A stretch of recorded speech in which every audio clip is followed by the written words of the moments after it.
আমরা অনেকটাই চিন্তিত রয়েছে। কিছুদিন আগে বর্তমান সরকার তারা যে করিডোরের কথা, মানবিক করিডোরের কথা বলেছেন, বাংলাদেশ 18 কোটি লোকের দেশ। আমরা জানি না, জনগণ জানে না, কোনো রাজনৈতিক দল জানে না, জনপ্রতিনিধিরা জানে না কি ধরনের করিডোর এটি হবে, এর লক্ষ্য কি। আমরা কি নতুন কোনো যুদ্ধে জড়িয়ে পড়তে যাচ্ছি? এই সম্পর্কে তো রাজনৈতিক দল সমূহের সাথে বসে সরকারের আলোচনা করা উচিত ছিল। কিন্তু দেখি যে পররাষ্ট্র উপদেষ্টা এক কথা বলেন, প্রেস সচিব অন্য এক কথা বলেন, কেউ বলেন যে হ্যাঁ চুক্তি হয়েছে, তবে চুক্তির শর্ত সমূহ প্রকাশ করা যাবে না। আবার আরেক উপদেষ্টা বলেছেন যে না, আমরা এখন পর্যন্ত এই করিডোরের ব্যাপারে কোনো চূড়ান্ত মতামত এখনো দেইনি। জনগণ অন্ধকারে আছে। এটা কি ধরনের সরকার? আমরা গণতান্ত্রিক পরিবেশে অভ্যস্ত।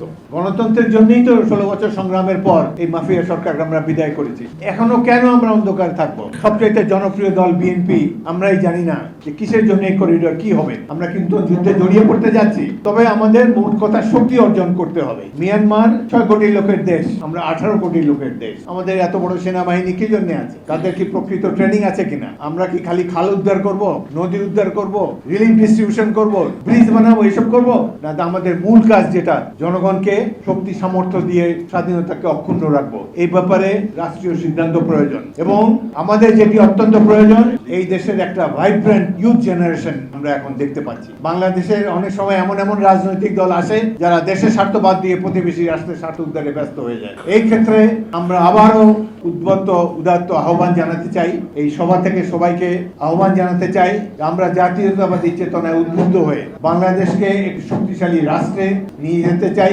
আমরা ঐক্যবদ্ধ থাকতে চাই। কোন ধরনের আগ্রাসনের সাথে আমরা জড়িত হব না।